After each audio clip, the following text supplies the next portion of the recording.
Perfecto, perfecto. Bueno, listo. Resulta que según el mito romano, ¿sí? Entonces, los fundadores de la ciudad de Roma y obviamente del Imperio Romano son los hermanos Rómulo y Remo, que según la mitología o según las historias romanas fueron alimentados por una loba, ¿sí? Entonces, actualmente esta estatua de Rómulo y Remo y la loba, perdón, que los alimentó, se encuentra en la ciudad de Roma. Aquí también en la parte de abajo vemos las ruinas de lo que se conoció como el Coliseo Romano, ¿sí? Que era uno de los principales, eh, ¿cómo se diría eso? Edificios en donde se realizaban todas las actividades de diversión que tenían los romanos, ¿sí? Entonces ahí alcanzamos a ver las ruinas, ahí alcanzamos a ver que en la parte de abajo tiene como una parte subterránea. ¿Por qué? Porque en la parte de abajo allí se guardaban todo lo que eran las fieras exóticas que ellos traían para el encuentro con los gladiadores. Fieras exóticas como cuáles, leones, tigres, osos, ¿sí?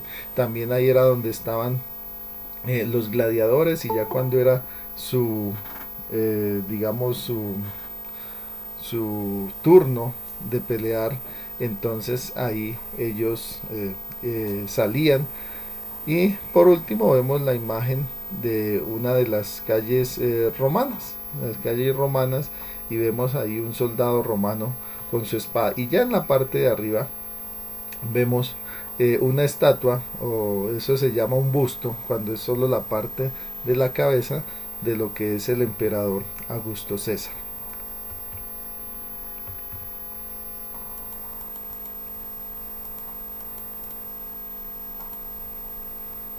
Bueno, entonces también vamos a ver el marco geográfico de la civilización romana.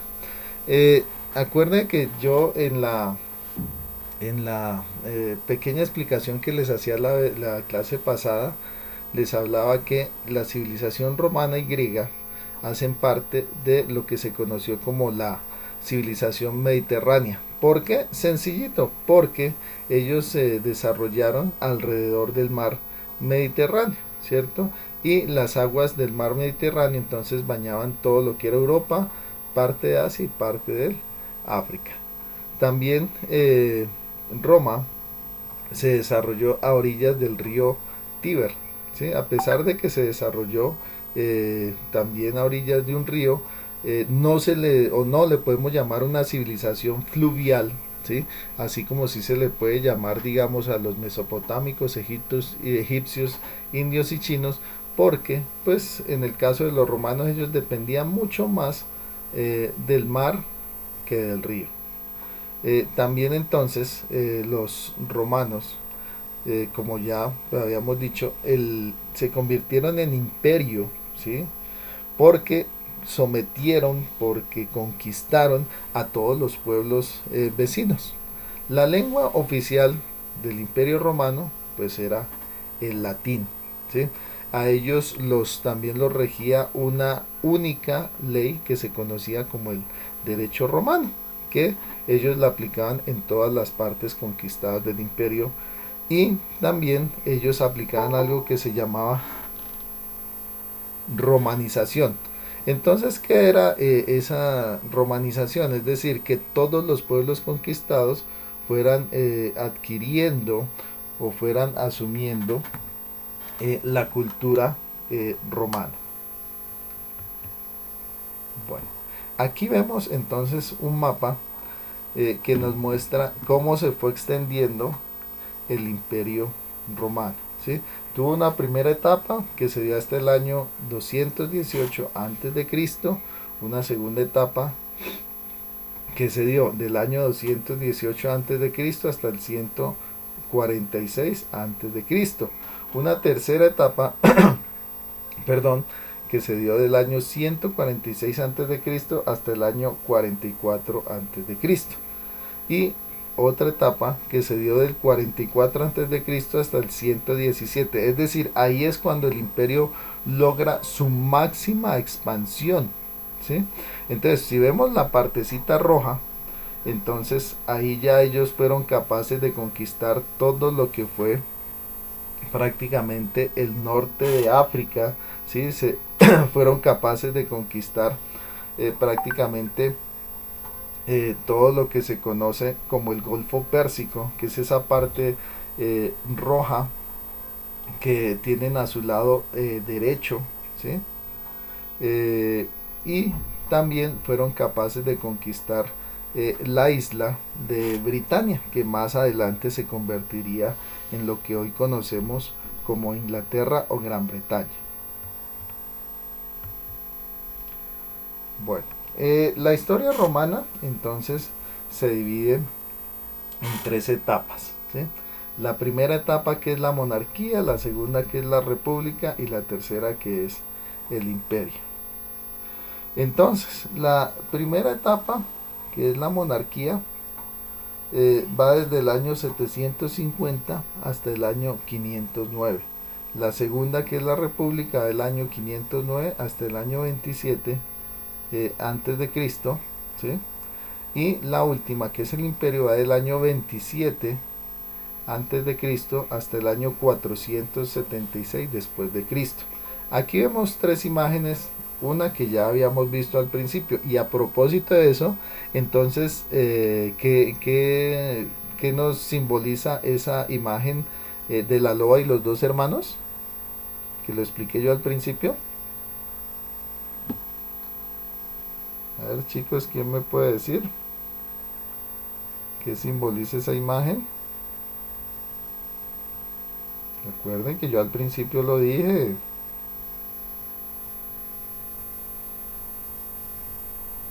A ver, chicos.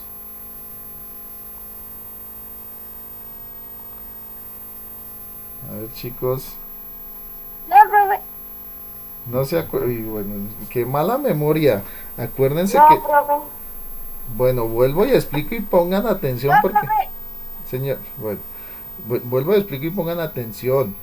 Acuérdense que les dije que esta imagen simboliza el mito de los fundadores de la ciudad de Roma, o los fundadores del imperio romano, que fueron los hermanos Rómulo y Remo, ¿sí? Que según el mito ellos fueron alimentados por una loba, ¿sí? Y ellos dos fueron los fundadores de Roma. Es decir, simboliza el mito de Rómulo y Remo, que fueron alimentados por una loba y que fueron entonces los fundadores de Roma. ¿Hasta ahí entendido? Sí, profesor, pero ¿cómo se llamaban? Rómulo y Remo.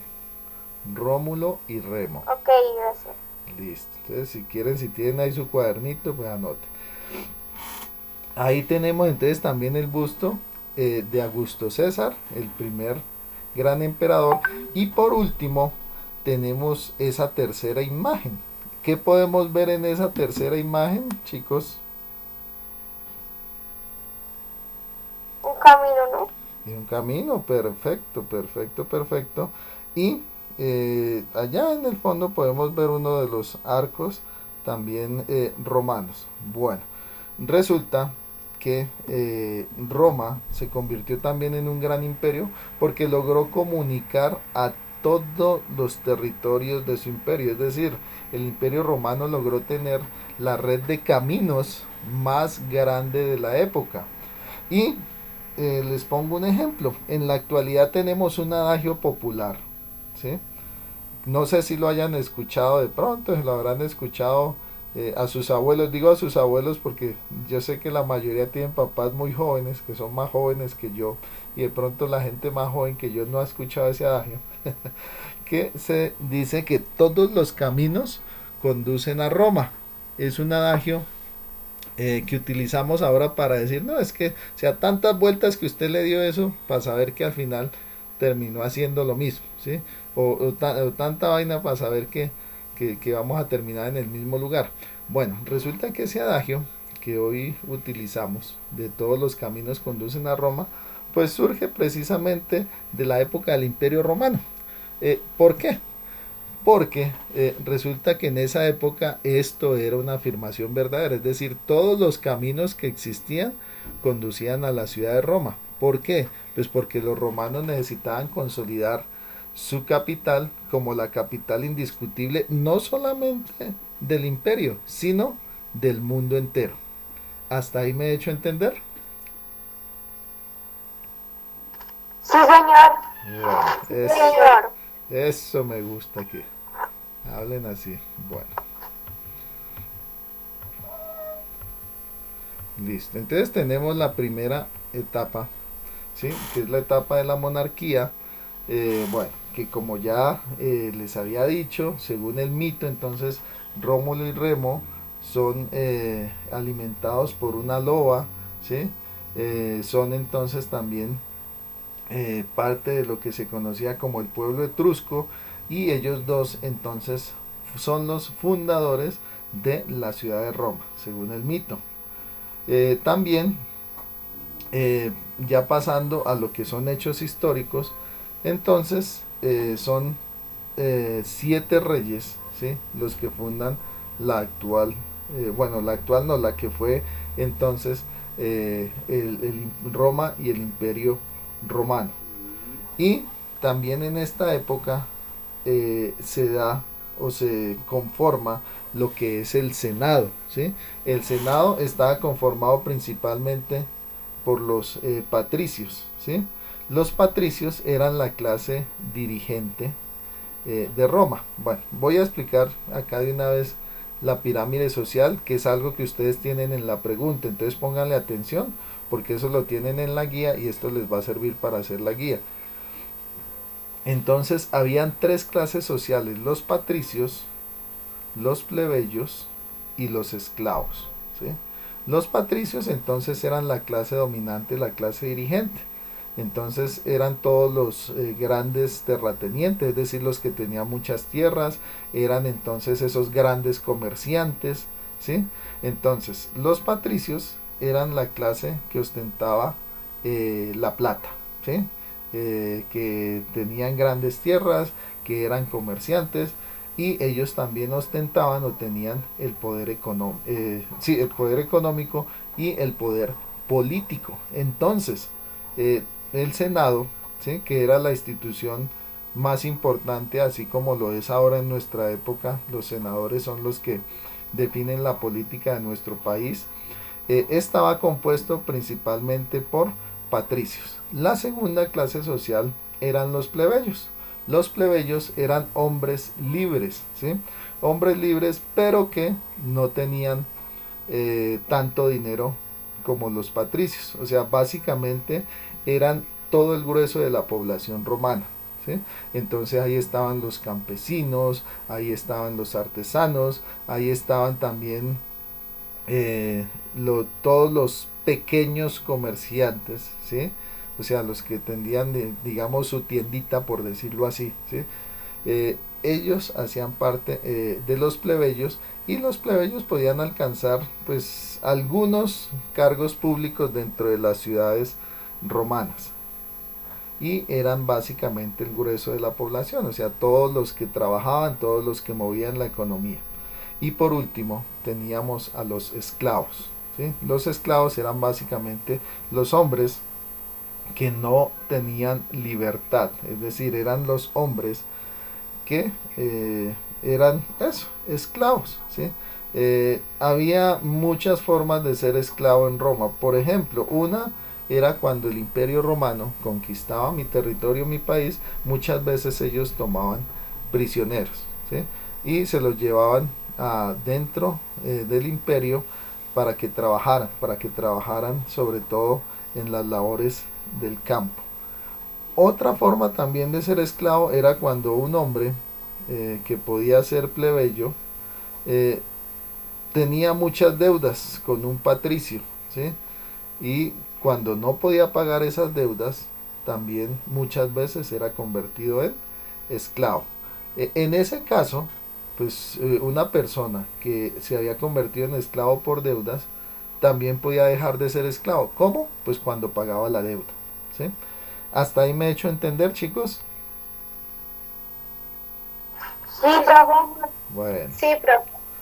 listo. Aquí tenemos otra imagen, vea, para que nunca se les olvide. Entonces, la loba, según la, el mito, se llamaba, Mitología. se llamaba Capitolina, ¿sí?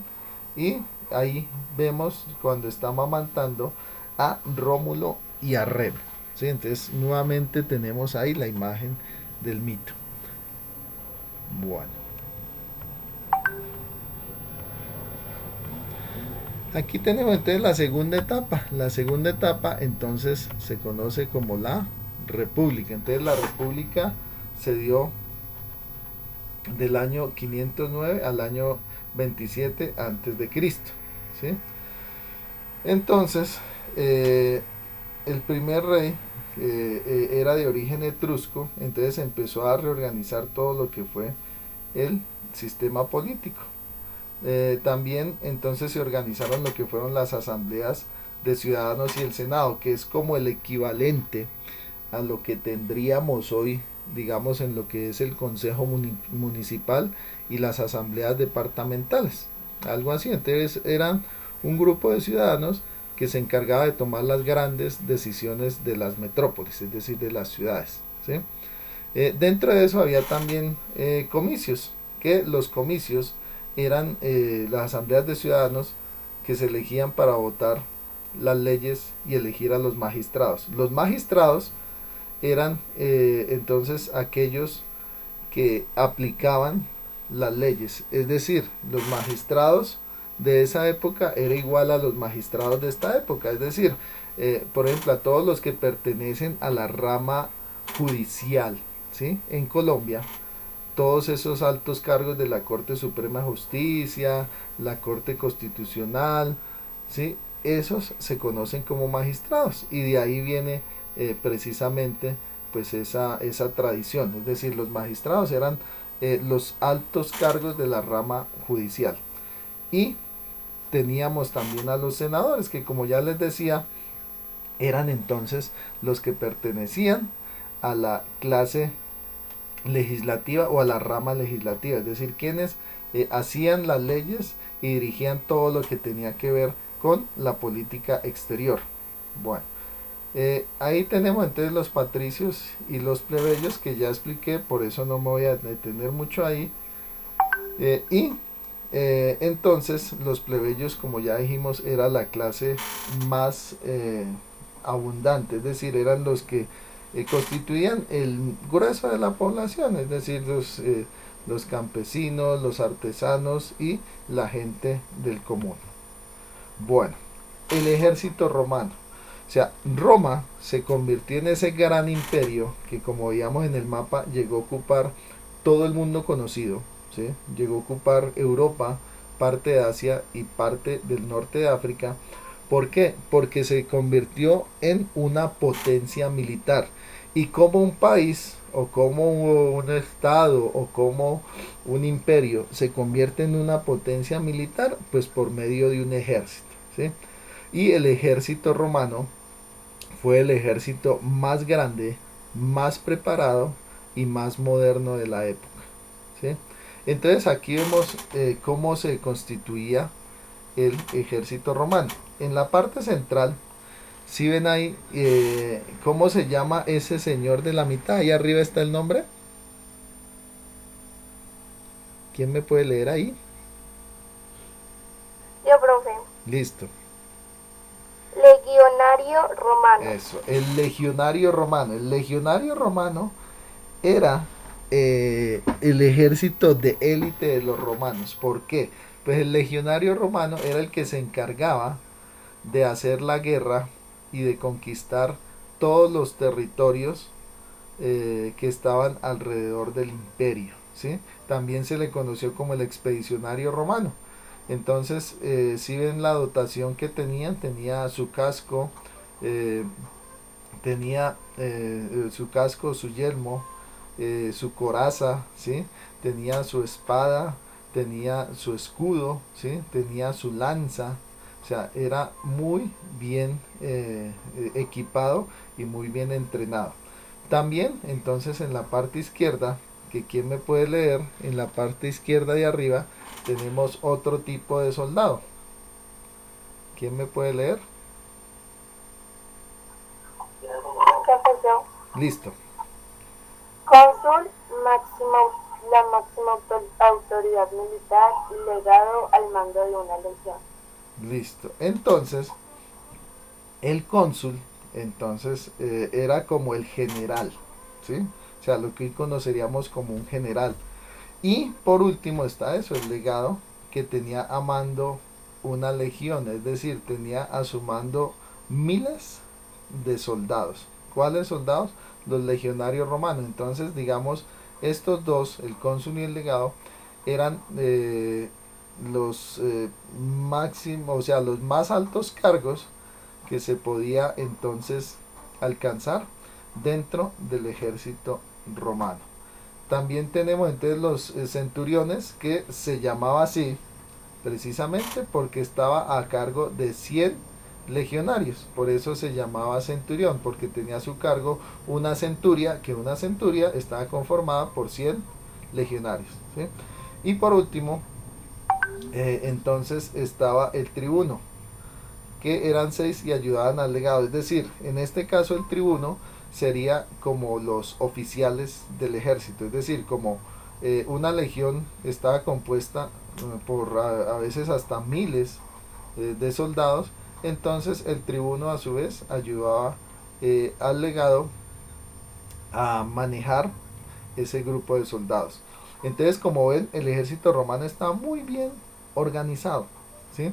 Y por eso se convirtió en el ejército más eficiente de la época, porque por eso nadie, ningún otro país, ningún otro estado, ningún otro ejército pudo hacerle frente al ejército romano. Bueno, aquí vemos algunas de las tácticas del ejército romano, ¿sí? Entonces, en la parte de arriba, que de pronto pues no lo alcanzan, si están desde su celular no lo alcanzan a ver muy bien, si están desde un computador, una tablet, sí, tenemos las formaciones romanas, ¿sí? Entonces, esa parte de arriba que vemos ahí, que están varios soldados cubriéndose, o sea, pegados uno al otro y cubriéndose uno al otro con sus cascos, se conoció como la formación del tesudo o la tortuga, ¿sí? Bueno, y su nombre tiene mucho que ver. Acordémonos que una de las características de una tortuga es que ella se protege por medio de ¿qué? ¿Cómo se protegen las tortuguitas? Por medio de un caparazón. Exacto, muy bien, por medio de un caparazón. Entonces, ¿qué pasa? Esa formación de la tortuga o el tesudo, que abajo también la tenemos ahí en amarillo, pues asimilaba el caparazón de una tortuga. Si ustedes se dan cuenta, cuando una tortuga se mete dentro de su caparazón, pues no hay forma de sacarla, ¿cierto? Está ahí protegida. Pues eso mismo hacían los legionarios romanos con esta formación, es decir, se protegían todos sus frentes, ¿sí ven? Se protegían de frente, se protegían de lado, se protegían atrás y sobre todo se protegían en la parte de arriba. Si ven que en la parte de arriba ellos colocaban también sus cascos. Y entonces, con esta formación era imposible para el enemigo atacarlo, aún teniendo flechas. ¿Por qué? Porque ellos tiraban esas flechas, pues esas flechas no iban a pegar a los soldados, sino se iban a quedar en sus escudos, ¿sí? Entonces esta fue una formación que los hizo altamente eficientes, porque un soldado protegía al otro, ¿sí? Y además de que impedía que si tenían un ataque desde arriba, es decir, con flechas o con lanzas, ninguna de esas pudiera penetrar esta formación. Y por último, si ven esa que es como una torre grisecita, ¿sí la ven? Sí, señor. Bueno, Señor. esa fue una de las máquinas de guerra que inventaron los romanos. Se conoció como la máquina de asedio. ¿Y qué fue? Fue básicamente un edificio o una torre móvil, ¿sí? Cuando hablo de un edificio, una torre móvil, entonces fue un edificio, una torre que ellos pudieron transportar, ¿sí? Y básicamente era como, digamos, un tanque moderno. ¿Por qué? Porque ellos llegaban a la ciudad, digamos, si llegaban a una ciudad amurallada, tenían ahí la máquina de asedio. Dentro de esa máquina de asedio tenían decenas de soldados que iban atacando a la ciudad y estaban todos protegidos, ¿sí? Por medio de esa máquina podían primero derribar eh, las, eh, las murallas y segundo podían entonces entrar dentro de la ciudad y acabar con el ejército enemigo, ¿sí? Entonces esa máquina de asedio fue también otro de los inventos militares de los romanos. Por eso es que los romanos no tuvieron competidor a nivel militar, es decir, ningún otro ejército tenía ni el equipamiento, ni las tácticas, ni las máquinas de guerra que tenían los romanos. Bueno, entonces aquí vemos cómo estaba eh, eh, conformado el, el gobierno de la República. La institución más importante era el Senado, ¿sí? Que si ustedes se dan cuenta se parece mucho al Senado que tenemos pues actualmente, digamos, en nuestras democracias, en nuestro país. Entonces los senadores básicamente eran los representantes del pueblo y eran los que se dedicaban a hacer y aprobar las leyes. Bueno, y estaban reunidos en un recinto que era conocido precisamente como el Senado. Pero a su vez, entonces teníamos una escala también de los dirigentes. Entonces, después del Senado estaba el cónsul, ¿sí? Y después del cónsul estaba el pretor, después del pretor estaba el censor, ¿sí? Después del censor estaban los ediles, ¿sí? Y por último, el cargo público, digamos, o político más bajo, pues eran los cuestores. Es decir, toda esta división del poder público pues servía para que los romanos en la república pues pudieran tener un manejo muy eficiente de todo lo que eran las cuestiones políticas, ¿sí? Bueno, chicos,